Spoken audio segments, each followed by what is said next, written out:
If you wish it, Tinkerbell will take you across the sea. She'll tinkle weeds and then drop her into it. Now let's do it once! Are you ready to? Then lead the way. Tink darts up out of the tree. Get your things, Peter. Oh, I'm not going with you. Peter isn't coming. Oh! Peter not coming? Why, Peter? I just want always to be a little boy and to have fun. There is a general fear that they are perhaps making the mistake of their lives. Boys, goodbye. You will remember about your medicine, won't you? She puts something into a shell and puts it on the ledge between two of the trees. It is only water, but she measures it out in drops.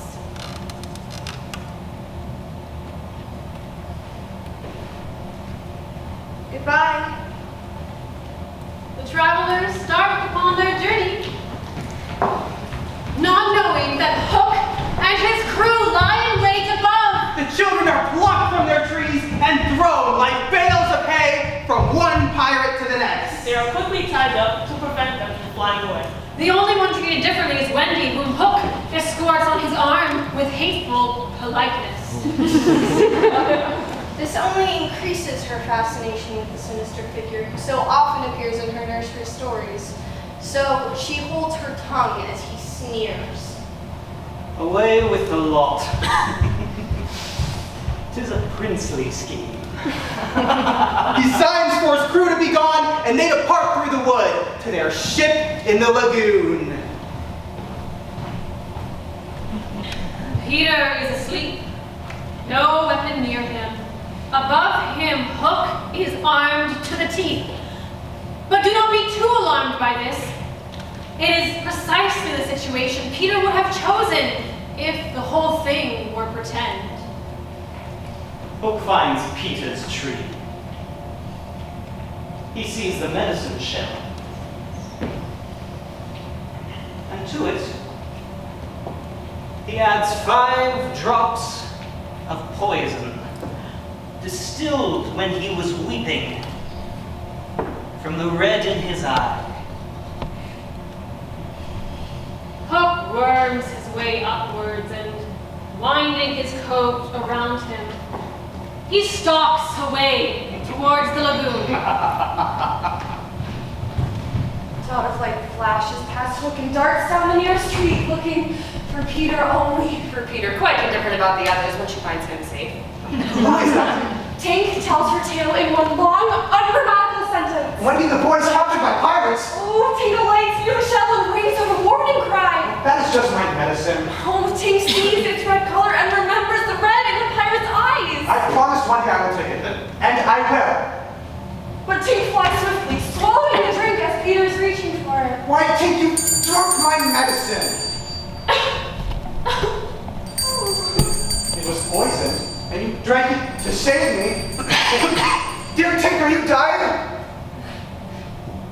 He's never called her dear Tink before. You silly ass. Her light is going out. Peter cries out! I believe in fairies. Hello? If you believe, clap your hands. And there was a rush of dancers to the nursery to see what on earth is happening. And Tink is saved, already married with not a thought for those who saved her. Peter ascends his tree as if shot from a cannon. It's Hook or me this time.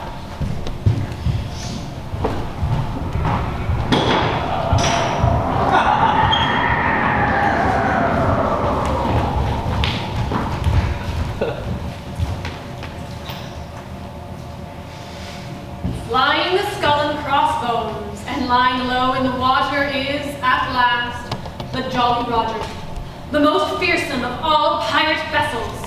Hook is proud of the dead, uneasy. It is as if Peter's terrible oath had already boarded the ship. Silence, you fools, or I'll cast anchor on you. Most of you walk the plank tonight, but we have room for a cabin boy. Which one of you is it to be? Well, you see don't think my mother would like you to be a pirate. Would our mother like you to be a pirate slightly? I don't think so. Would our mother like you to be a pirate, Luke? No. John! Stone this cat! You look as though you have a bit of pluck in you. Didst never want to be a pirate, me hearty? Well, when I was a lad, what did you think, Michael? Well, what would you call me? Redbeard. Then I refuse! And I refuse. Then that seals your doom. Bring up their mother. Wendy is driven up from the hold and thrown to him. Wendy, is this perhaps a story where the hero doesn't win? Silence all for a mother's last words to her children. If this is such a story, then I hope my sons will fight like gentlemen. I am going to do what my mother hopes. What are you going to do, Slightly? What my mother hopes, of course. What are you to do, Nib? Why, what my mother hopes. John! Silence! Get the plank ready. Fast belay the foolish girl we caught and quickly sank. And as a warning to her crew, we made her walk the plank. But no one is looking at the plank now, for the tick, tick, tick of the crocodile is heard. But there is no crocodile.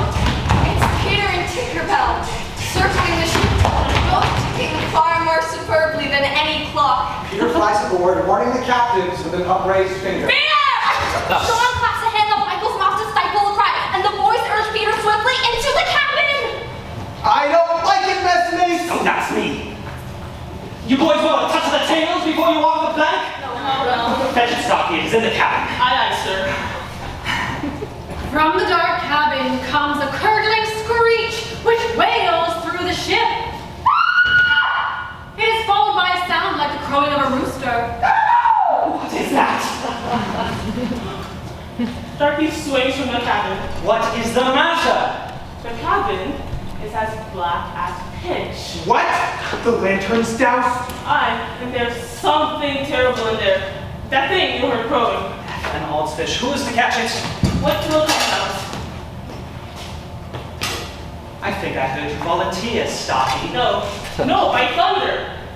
Stocky, go back and fetch it. No, Captain. It is mutiny! Stocky is wriggling up! Shake hands, Stocky! Darky recoils from the hook and follows him till he leaps overboard. Did any other gentlemen say mutiny? At once, Smee indicates that he did not even know the late Starkey. I will fetch it myself. With a lantern in his hand, Hook enters the cabin. Not a sound is to be heard now. Something blew out the light. The ship's bewitched. My Caius and Bullis! Bully, here's a notion. Open the cabin door and drive them in. If they kill it, we are so much the better. If it kills them, we are none the worse. The boys, affecting fear, are driven into the cabin. Peter removes the chains and the boys wait softly for the snowflake. Now it would be easy for them all to fly away. But it is to be Hook or Peter this time. It's the girl. Never was there luck aboard a pirate ship with a woman aboard. I will right the ship when she is gone. Throw her overboard. Never! Down, boys, and at them. The lost boys leap out, swords drawn. The pirates are seized by the boys and hurled into the lagoon. And speed puts to use his best doggy paddle! What? I've killed a pirate! Aren't you proud? Oh, Michael! I like it! I like it a mouse! Back, you muley spawn! Put up your swords, boys. This man is mine. Hook shakes the boys away as if they were drops of water. And these two antagonists face each other for their final bout. So, Pan, this is all your doing? Aye, James Hook. This is all my doing. Hook or Peter this time! They fall to without another word.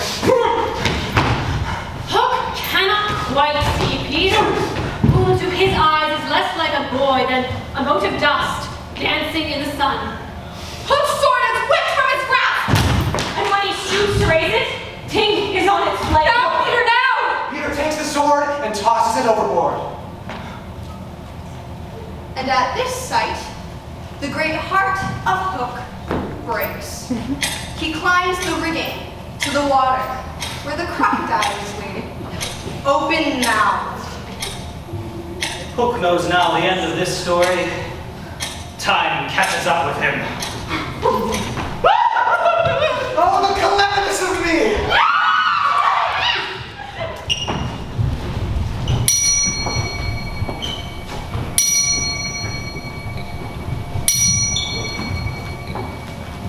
The old nursery appears again. Everything just as it was.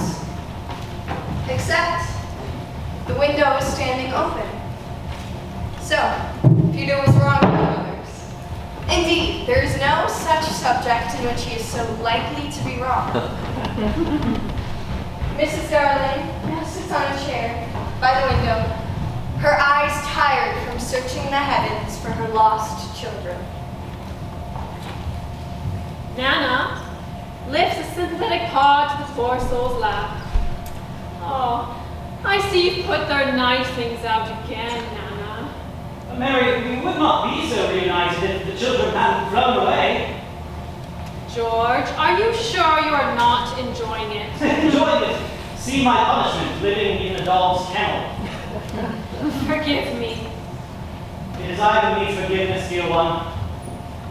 Can we shut the window, Mary, dearest? I feel a chill.